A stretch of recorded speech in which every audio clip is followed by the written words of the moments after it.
She showed up at my door with a list, not an apology, a list. Blue ink, handwritten, 5 bullet points, each one with a dollar sign. Total, $925,000. She didn't say sorry. She didn't ask about the grandchild she'd never met. She said, we need to talk about the family's future. What she didn't know, what she hadn't known for 9 years, was that I had a list of my own, 29 items. Every card she returned, every voicemail she ignored, every message my brother sent behind my back. All of it labeled, dated, filed in a navy binder in my bottom desk drawer. She brought a list of what she wanted. I brought a list of what she did. My name is Morgan Reeves, 38 years old. I grew up in Fairview, Ohio, a small town in Preble County with one stoplight, one diner, and a hardware store the same family had run for 60 years. My father, Walter, worked construction for 30 years. Same crew, same site, boots worn down in the same spot every pair. My mother, Diane, ran the household and the church calendar with the precision of someone who believed organization was next to godliness. My brother Travis was 3 years younger, loud, easy to like, the kind of man whose flaws always got called personality. I was the quiet one, good grades, no noise.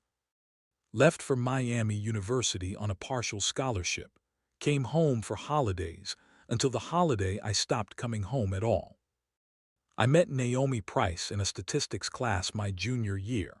She sat 2 rows ahead and solved problems with the calm of someone who found the hard ones easier than most people found the easy ones. Data analytics major, partial scholarship from Cleveland. Her mother, Carol, was a retired school counselor who'd raised Naomi alone after her father left. Naomi was black, brilliant, and patient in a way I'd never seen, not passive patience, but the kind that comes from thinking far enough ahead that the present rarely surprised her. Our first date was coffee near campus. She paid, and when I tried to argue, she said the person who picks the place absorbs the cost. Logical. She told me she was always logical. That part turned out to be entirely true. We dated 3 years. She met my parents twice. The first time, my mother called her Jennifer at dinner and didn't correct herself when Naomi gently said her actual name. My father shook her hand, said nice to meet you, and spent the rest of the night talking to me instead. The second time, my brother Travis made small talk about sports with me, while my mother served coffee she hadn't bothered to make well. I told myself they just needed time. Travis was the honest one, which I mean in the worst way, the kind of honest that's really just cruelty with better packaging. At Thanksgiving, drying dishes, he leaned over and said, "You know how this ends, right? They're never going to be okay with this." He wasn't wrong. I proposed on a Wednesday, no ring, just a conversation over bad coffee at our kitchen table. "I want to build something with you," I said. She said yes before I finished the sentence. I called home that night. My mother picked up on the second ring. I told her. The line went quiet for 8 seconds, I counted. "Then you need to think very carefully about what this means for this family. Not congratulations, not when's the date, a warning."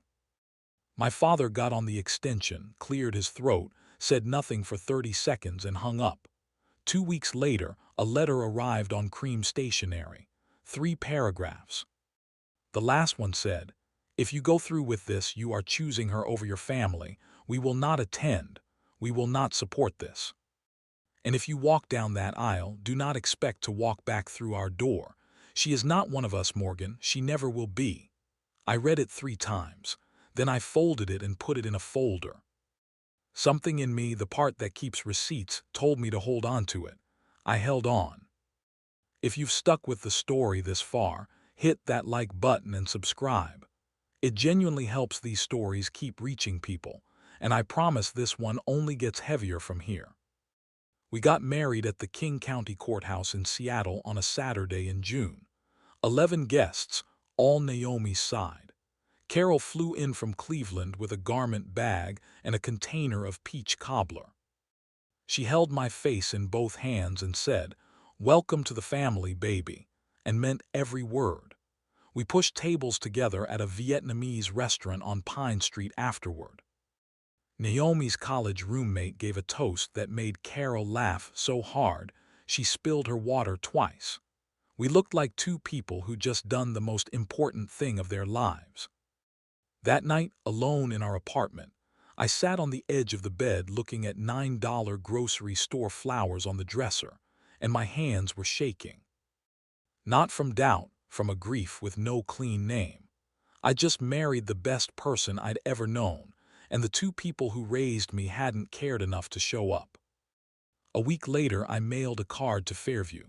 Inside, our wedding photo, the two of us on the courthouse steps, I wrote, "We are happy. I hope you can be happy for us someday." It came back 11 days later, red stamp, returned to sender. I opened the folder, took out the letter, put the card inside, and wrote on the cover in red pen, Item 1, wedding photo, mailed June 14, returned June 25. That was the start of the binder. I didn't know it yet, but I'd be adding to it for 9 years, and by the time my mother showed up at my door, it would be 29 items thick, and I'd be ready. Year 1 was the hardest. 4 calls to my mother, voicemail every time. Cards came back with the same red stamp. My father sent one text in February, 4 words, "Your mother needs time." I filed everything. Print, label, date, red pen, tab.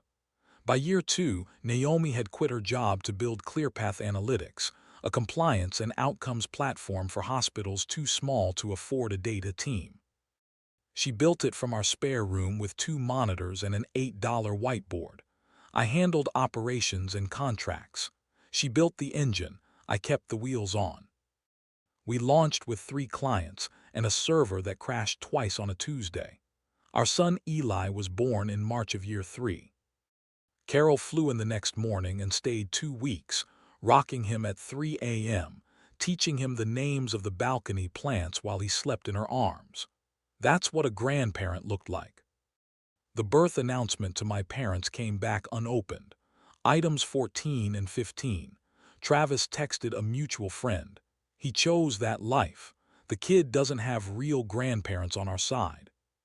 That's his problem. Forwarded to me, printed, filed. Item 16. By year 4, ClearPath had 11 employees and I joined full-time as COO, both our names on every decision. The binder had 19 items, and I mostly forgot it existed. Naomi asked me once why I kept it. "Because someday Eli might ask why he doesn't have grandparents on my side," I said. "I want him to have the facts, the receipts." She just nodded.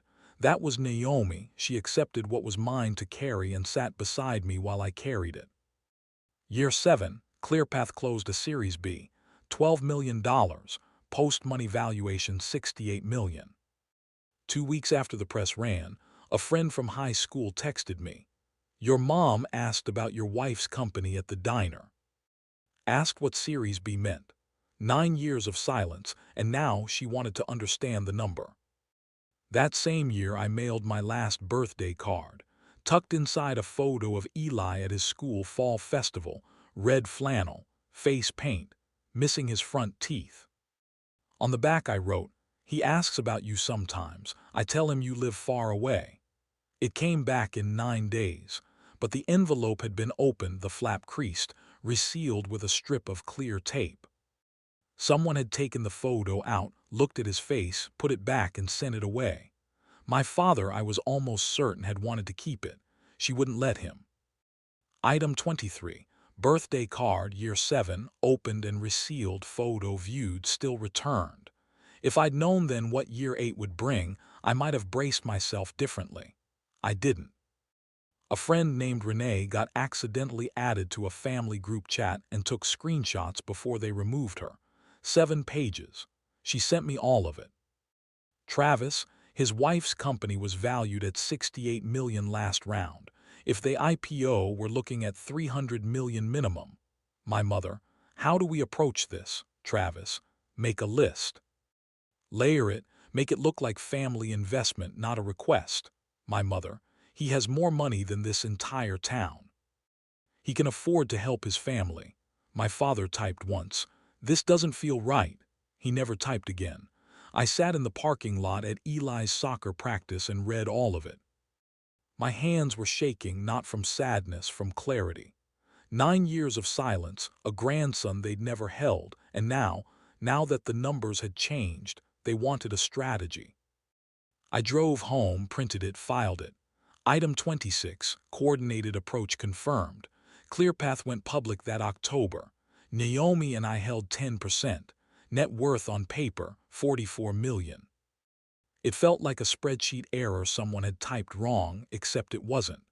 That was literally my job, and the zeros were right. My mother's text arrived 2 days after we got home. 61 words, carefully drafted. Not one of them was sorry. Not one acknowledged the returned envelopes, the ignored grandson.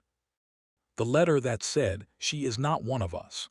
She wrote about the differences that divide us, like this had been a philosophical disagreement instead of 9 years of documented rejection.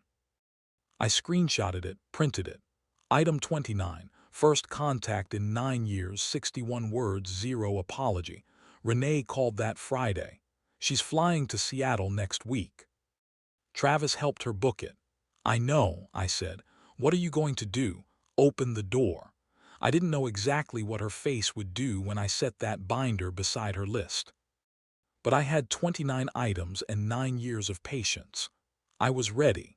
She arrived on a Tuesday at 10:14.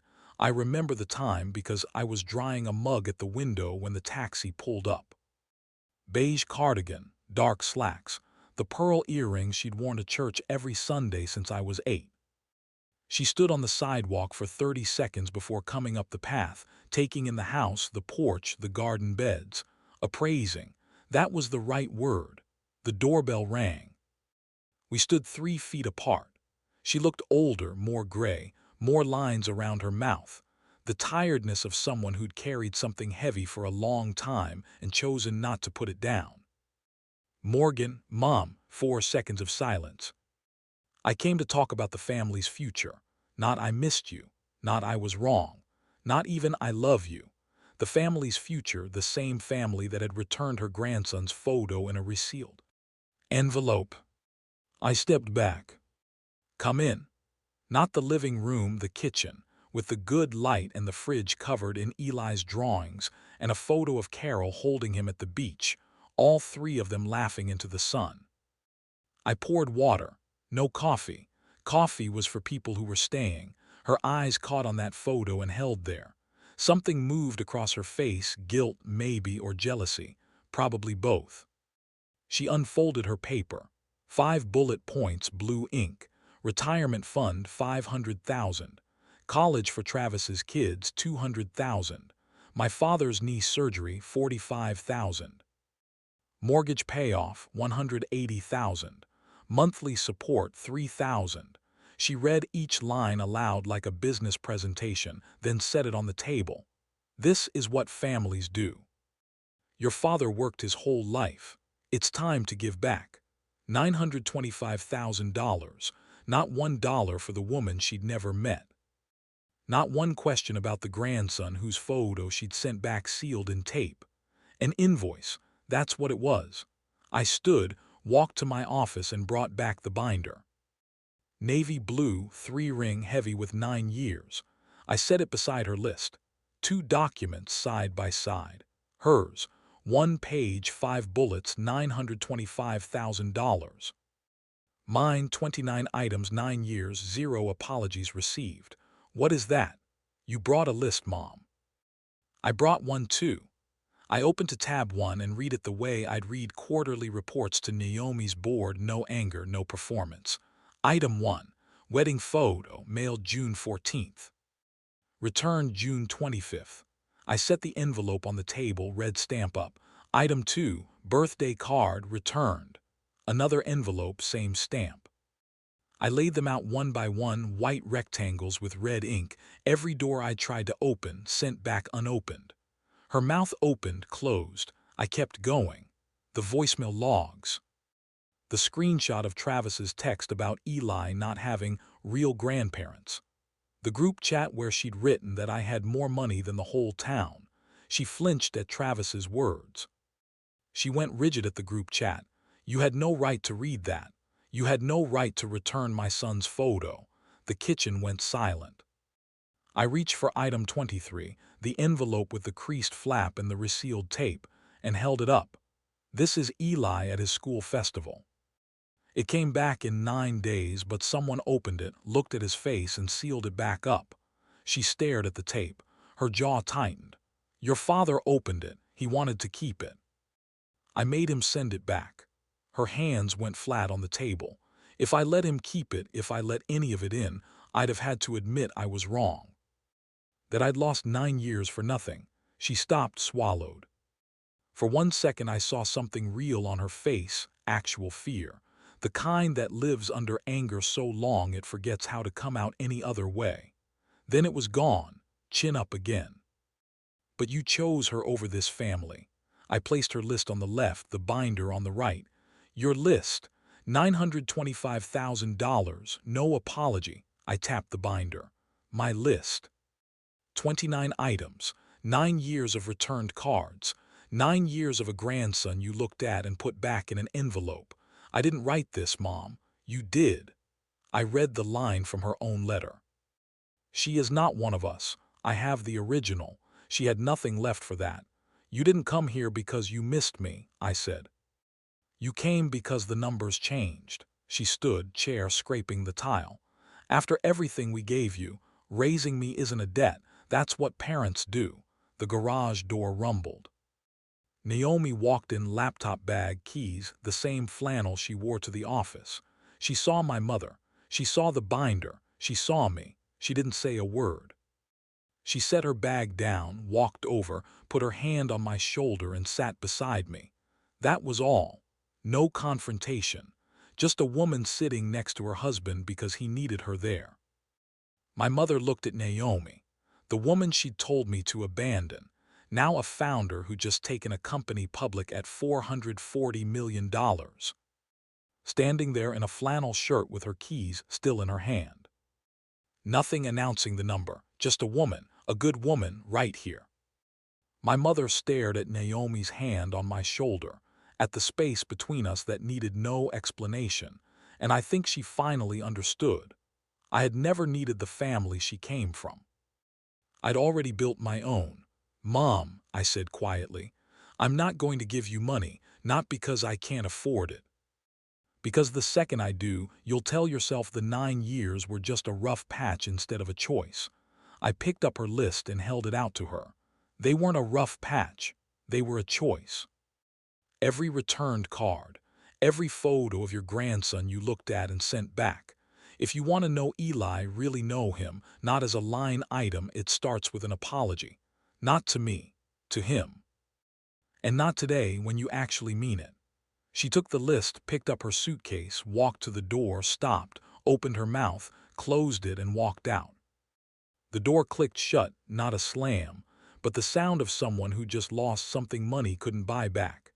2 weeks passed. Eli didn't know she'd come. He was at school both times, arrival and departure. I wanted it that way. He'd learn about her when he was old enough to understand that some people only see you when the light is right. My father called on a Tuesday morning, his voice older, careful, the voice of a man who'd finally decided to spend his words honestly. I saw the news, he said, about you and Naomi. A pause. I should have opened that door 9 years ago. I should have driven to Seattle the day Eli was born. I'm sorry, not because of the money. I want to know my grandson. And I want to know if you'll let me try. I was quiet for 17 seconds. I counted. I believe you, Dad, but believing you and trusting you are different things. We start slow. Calls every 2 weeks, no visits yet. That's more than I deserve. It's exactly what you deserve, not more, not less. Travis texted once. You could have just helped. I didn't reply. Some messages answer themselves. My mother never called, never texted. The silence returned, but this time it was hers. I'd said everything I needed to say. The binder went back in the bottom drawer. 29 items, 9 years, I never had to add a 30th. Here's what 9 years of silence taught me. Family isn't the people who share your last name, and it isn't the people who call once your company goes public. Family is the people who show up when the apartment is cold, and your son needs someone to teach him things. Carol flew in from Cleveland every 6 weeks for 9 years, never asked for anything, taught Eli the names of every plant on the balcony, crocheted him a blanket, taught him to make grilled cheese on a Sunday afternoon. That's what showing up looks like, and it has nothing to do with a last name. My mother showed up at my door with a list of demands and a suitcase. She didn't stay. She didn't apologize. She didn't ask about the boy whose photo she'd opened, resealed, and sent back. What she left behind, without meaning to, was proof of something I'd known for a long time. The binder was right. Every item, every date, every red pen label. The record doesn't lie, and I never needed her to admit it. It admitted it for her. Eli asked me last week why we don't see his grandma and grandpa. I told him what I always tell him: they live far away. He thought about it. Is it because of Mom? I looked at him, 7 years old, missing his front teeth, his mother's eyes. No. It's because of a choice they made. Not about you, not about Mom. A choice they made about themselves. He accepted that the way kids do, uncomplicated. Carol was in the kitchen, humming something low while she washed the lunch dishes. My son has a grandmother who shows up. That was always enough. So I'll ask you the same thing I keep asking myself. What would you have done in her position, sitting across from that list? Would you have opened the drawer, or would you have let it go? Let me know where you're watching from, and if this story stuck with you, hit like, subscribe, and drop your thoughts in the comments. I read every one.